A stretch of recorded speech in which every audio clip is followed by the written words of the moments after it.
দেখুন, যদি আপনি ব্যবসা করেন বা অন্য কোনো সেলফ প্রফেশনে আছেন অথবা আপনার কর্মক্ষেত্রেই হোক অথবা অন্য যেকোনো ক্ষেত্রেই হতে পারে। আপনার বিভিন্ন আইডিয়ার প্রয়োজন হয় অথবা কোনো কাজে আপনি কোনো সঠিক সিদ্ধান্ত নেওয়ার আপনার প্রয়োজন হয়ে থাকে। এরকম ক্ষেত্রে নতুন আইডিয়া, নতুন সিদ্ধান্তের ক্ষেত্রে, নতুন পরিকল্পনার ক্ষেত্রে আপনার মাথায় বিভিন্ন ধরনের চিন্তাভাবনা তো আসে।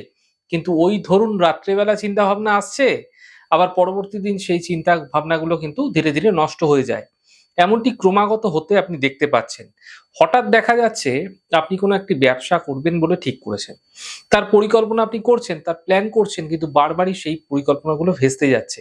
অর্থাৎ আপনার পরিকল্পনা, আপনার প্ল্যানিং ঠিকঠাক হচ্ছে না।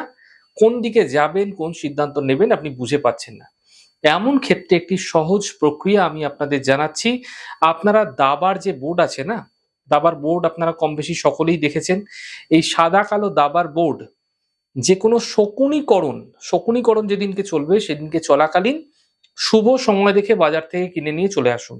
সেই দিনকেই শকুনিকরণ চলাকালীনই আপনারা শুভ সময় দেখে আপনার গৃহের ঠিক উত্তর দিকে যে দেয়ালটি আছে সেই দেয়ালে রেখে দিন। এমনভাবে খোলা অবস্থায় রাখবেন, দাবাটিকে খুলে রাখবেন যেন দাবার কোডগুলি সর্বদা আপনার চোখে পড়ে। অর্থাৎ দাবার কোডটিকে খুলে আপনারা দেওয়ালে চিপকে দিতে পারেন। এই ছোট্ট জিনিসটি আপনারা করে দেখুন। আপনারা দেখবেন আপনার বুদ্ধি বিবেচনার মধ্যে নতুন আইডিয়া আসবে এবং আপনি সাফল্য পেতেও দেখতে পাবেন।